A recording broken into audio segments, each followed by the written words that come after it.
캐나다에서 가장 쉽고 빠르게 영주권을 받을 수 있는 주, 영어 성적 없이도 영주권을 신청할 수 있는 주 하면 대부분 사스카추안을 떠올리시죠?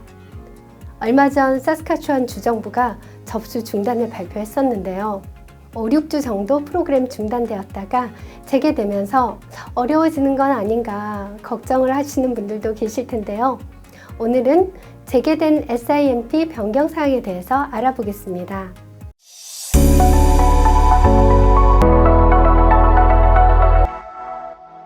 SIMP가 개편이 된 이유는 저는 두 가지로 보는데요. 첫째는 쿼터가 8,000명에서 3,625명으로 반 이하로 줄어든 것이 가장 큰 이유인 것 같습니다. 두 번째는 사스카추안 고용주가 프로그램을 악용하는 사례가 유독 많았는데요.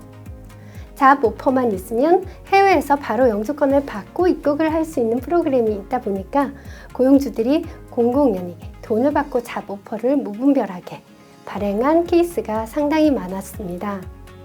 저는 상담하면서 사스카추안 영주권 잡 오퍼는 돈만 내면 살 수 있다. 수천만 원에서 1억까지 한다. 이런 얘기를 심심찮게 들었는데요. 이런 이유로 최근 몇 년 동안 감사를 받은 고용주가 상당히 많은 걸로 알고 있습니다. 이런 분위기를 없애고자 사스카추안 주정부는 많은 프로그램을 손을 봤는데요. 어려워진 부분도 있지만 또 의외로 확대된 부분도 있으니까 끝까지 집중해 주세요. 일단 사스카추안 이민에서 가장 장점은 오픈 워크 퍼밋으로 지원이 가능할 수 있고 영어 성적이 필요하지 않다. 이 부분이었는데요. 숙련직인 경우는 여전히 영어 성적이 요구되지 않아서 다행입니다.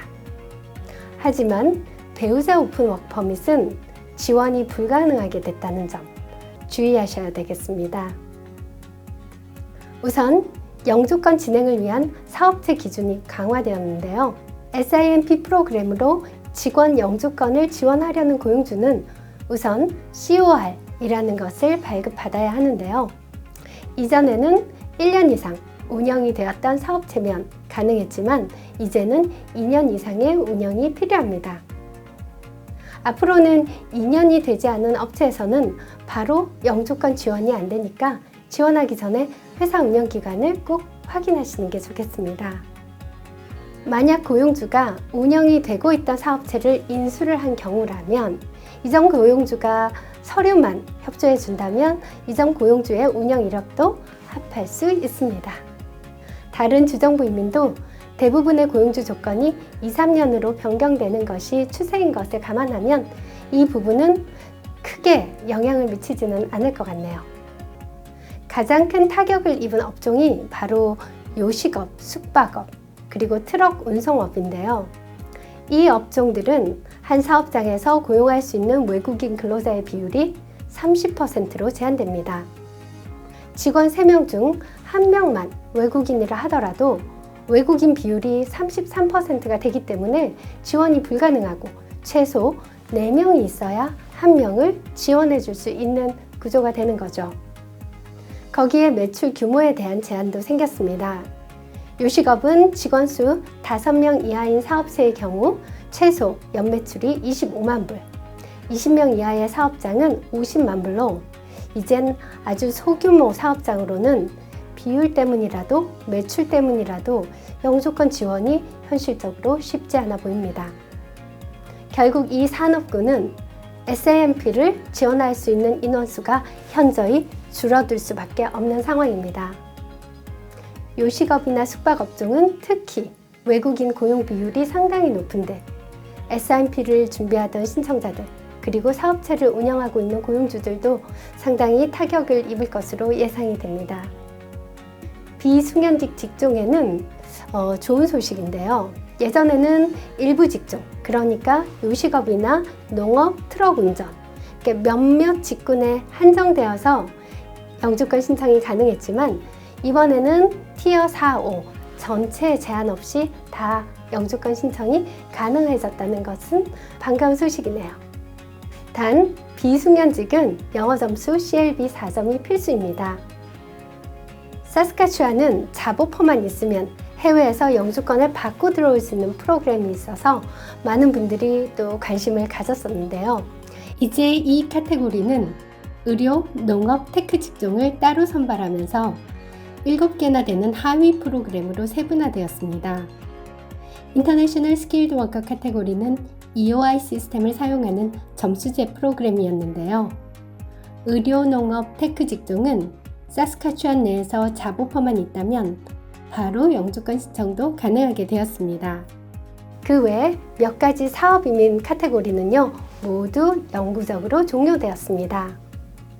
한 가지 더 중요한 변경 사항은 요식업, 숙박업, 소매업, 운송업 이 카테고리는 전체 쿼터 중에서 25%만 할당을 하겠다고 합니다.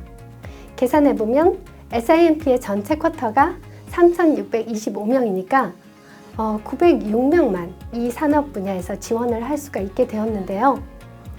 기존에는 8,000명의 쿼터가 제한 없이 SIMP를 신청할 수가 있었고 또 실제 지원자의 대부분이 이 직종이었던 것을 감안하면 매우 큰 타격이 아닐 수가 없습니다.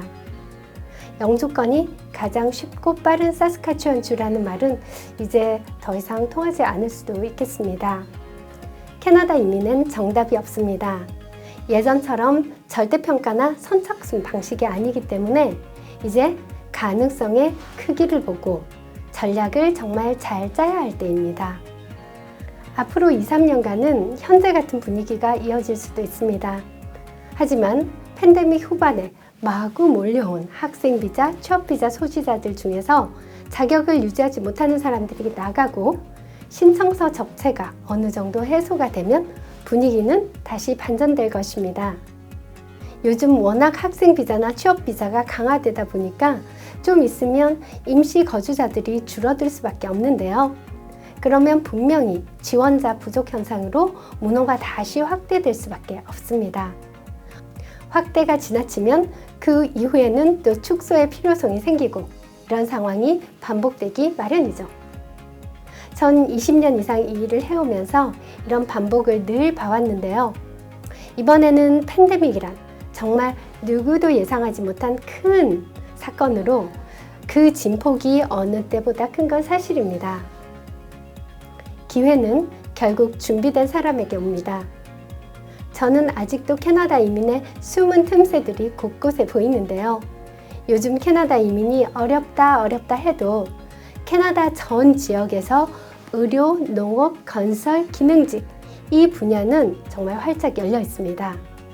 특히 사스카추안 이민은 다양한 분야의 비승연직도 가능해졌고 요구되는 경력이나 학력도 없으니 제한이 걸린 업종을 피해서 취업만 하신다면 의외로 더 쉽게 영주권을 받을 수도 있겠습니다.